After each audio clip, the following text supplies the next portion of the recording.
Screen पर दिख रही ये तस्वीर शीतल की है। शीतल रहने वाली तो मध्य प्रदेश के राजधानी जो है भोपाल, वहां की थी। हालांकि वो एक स्टूडेंट ही थी, लेकिन इसी दरमियान वो घूमने के लिए हिमाचल प्रदेश के मनाली पहुंच जाती है।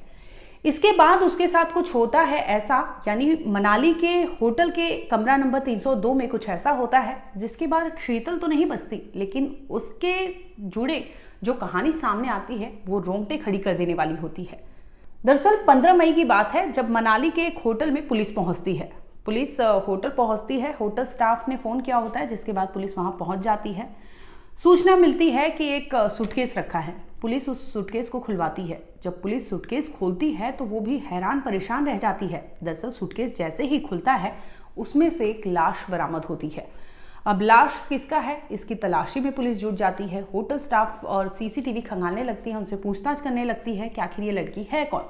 इस पर होटल स्टाफ ने जो बताया उसे सुन आप दंग रह जाएंगे कि आखिर एक प्यार करने वाला एक जोड़ा घूमने के लिए मनाली जाता है और ऐसे में कुछ ऐसा होता है जिसके बाद उसका ही पार्टनर उसे छोड़कर उस होटल में चला जाता है और पता चलता है कि उसकी लाश सूटकेस में मिलती है।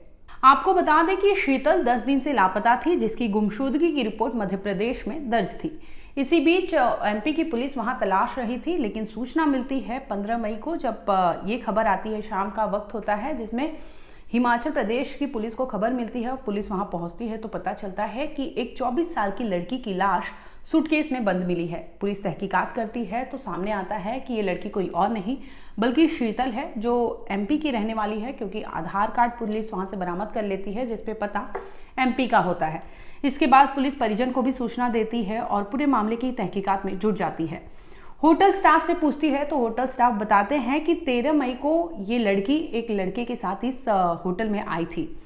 पुलिस इसके बाद आधार कार्ड डॉक्यूमेंट्स मांगने लगती है वेरीफाई करने के लिए, जिसमें खुलासा होता है कि ये लड़की एमपी की रहती है, लेकिन इसके साथ जो लड़का है वो हरियाणा के पलवल का रहने वाला है।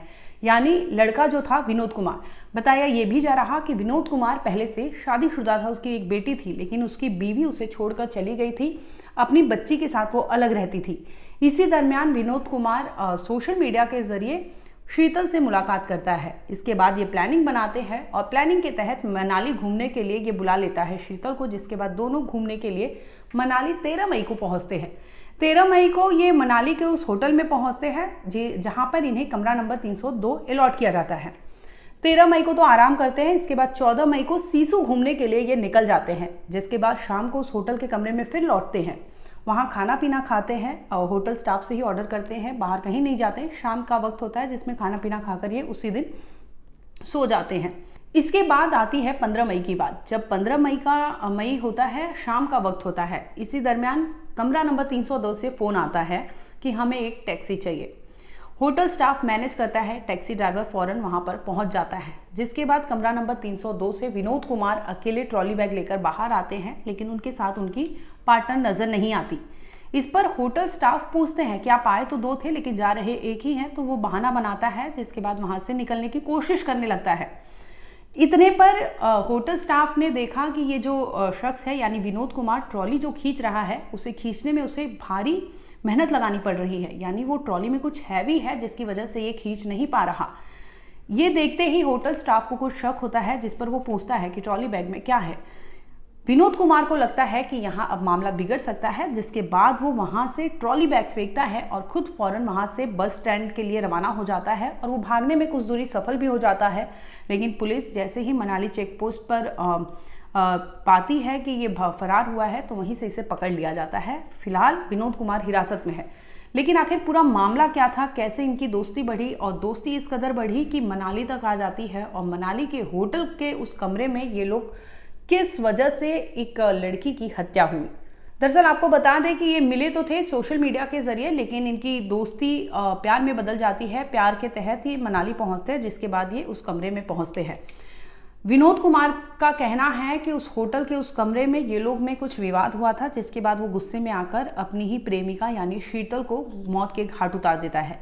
पुलिस इस मामले में विनोद कुमार को अरेस्ट कर लिया, उससे लगातार पूछताछ भी कर रही है। इस मामले में पुलिस ने क्या कहा, पहले वो सुनवाते हैं। मनाली में कल एक केडीज विला बोल के एक लॉज कम होटल था, जहां पर एक हत्या हुआ था। इस हत्या में एक महिला का हत्या हुआ था और तकरीबन शाम को 7:50 के आसपास हमें इसका सूचना आया था। तो ये सूचना के आने के बाद इमीडिएटली हमारे जो SHO साहब हैं, जो मुकेश यहाँ बैठे हैं हमारे साथ, वो इमीडिएटली स्पॉट पे पहुंचे और उसके साथ साथ ही हमारे जो DSP साहब हैं उन्होंने भी इमीडिएटली स्पॉट पे पहुंचे थे। तो पहुंचने इन्फॉर्मेशन ऐसा आया था कि हमें मालूम पड़ा कि कोई व्यक्ति टैक्सी में एक बहुत हेवी बैग लेके टैक्सी में बैठने की कोशिश की और बैठने के बाद वो इमीडिएटली बैग को टैक्सी में रखने के बाद एक थोड़ा डाउट क्रिएट करते एक्टिविटीज कर रहा था और उसी समय वहां से फरार हो गया। और जैसे ही हमारी पुलिस टीम वहां पहुंची तो हमने बैग को खोल के देखा तो उसमें एक लेडी का एक लाश मिला था, तो जिसमें उस एक छोटा सा बैग था, तकरीबन 3 फुट के आसपास का लंबा बैग था। तो उस बैग के अंदर उनको ऐसे फोल्ड करके रखा गया था। तो ये जब सूचना मिली तो ये बड़ा एक सेंसिटिव ब्लाइंड सा मर्डर की एक सूचना थी। तो इमीडिएटली मैं भी मौके पर पहुंच गया, तकरीबन 9 बजे के आसपास मैं भी वहां पर पहुंच गया था और मैंने भी पूरी सीन की तलाश ली और जिस कमरे में वो ठहरे हुए थे वो सब हमने उसकी सब सूचना हमने लिया। तो इसमें हमें पता चला कि जो महिला थी वो मध्य प्रदेश की है और एक युवा लड़का उनके साथ वो वहां ठहरी हुई थी। वो लड़का, उनका नाम था Vinod. He is presently a suspect and इसमें और भी एविडेंस हम गैदर कर रहे हैं। उनके साथ ठहरे हुए थे।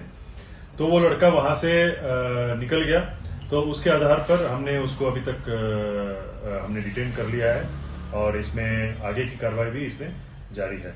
आपको याद होगा कुछ समय पहले ही गोवा में एक मर्डर केस को अंजाम दिया गया था, जिसमें एक महिला अपने बेटे को मौत के घाट उतारती है, जिसके बाद वो उसकी बॉडी को तोड़ मरोड़ कर सूटकेस में कैद करती है और उस सूटकेस लेकर वो होटल से निकल जाती है। हालांकि वो होटल से निकलने में तो सफल हो जाती है, लेकिन इसके बाद टैक्सी ड्राइवर की मदद से ये जो मर्डर केस था गोवा का उसे सॉल्व कर लिया जाता है, क्योंकि टैक्सी ड्राइवर को पुलिस फ़ोन करती है कि हमें सूचना मिली है कि जो सूचना सेठ है आपकी गाड़ी में ट्रैवल कर रही है और उसके साथ एक सूटकेस है। क्योंकि वो आई तो थी अपने बच्चे के साथ, लेकिन होटल से जब वो निकली थी तो वो अकेली थी। हालांकि ये पहली न्यूज़ जो दिया था वो होटल के स्टाफ ने ही दिया था कि सूचना सेठ अपने साथ एक बच्चे को लाई थी, लेकिन वो बच्चा उनके साथ नहीं गया है। जिसके बाद पुलिस मामले को खंगालने लगती है और पुलिस उस बेटे की लाश को बरामद करने में सफल हो जाती है। वहीं दूसरी ओर आपको बता दें कि कुछ दिन पहले का ही ये केस है, लेकिन कुछ महीने बाद मनाली में हूबहू कुछ ऐसा ही होता है, जहां पर मनाली में वो अपने गर्लफ्रेंड को बुलाता है। होटल के उस कमरे में ये लोग 1-2 दिन घूमते हैं, खाना पीना सब कुछ करते हैं, लेकिन उसके बाद 15 मई के दिन उसकी अपनी ही गर्लफ्रेंड को वो मौत के घाट उतार देता है। जिसके बाद उसकी बॉडी को खाई में फेंकने की वजह से ले जाने की वजह से वो सूटकेस में तोड़ मरोड़ कर अपनी गर्लफ्रेंड की बॉडी को वो वहाँ रखता है और उसे लेकर निकलता है कि किसी भी तरह वो बस स्टैंड चला जाए। और वोल्वो से वो बस के लिए बस लेता और उसके बाद वो वहाँ से बस स्टैंड से जाता आगे के लिए, जहाँ पर किसी खाई में वो अपनी गर्लफ्रेंड की लाश को ठिकाने लगा देता। इसके पहले ही होटल स्टाफ की मदद से इस मर्डर केस को सुलझा लिया जाता है। तो दोनों ही केस में आपने देखा होगा कि होटल स्टाफ की मदद से ही एक मर्डर केस का खुलासा हुआ, जिसमें आरोपी को पुलिस ने हिरासत में ले लिया।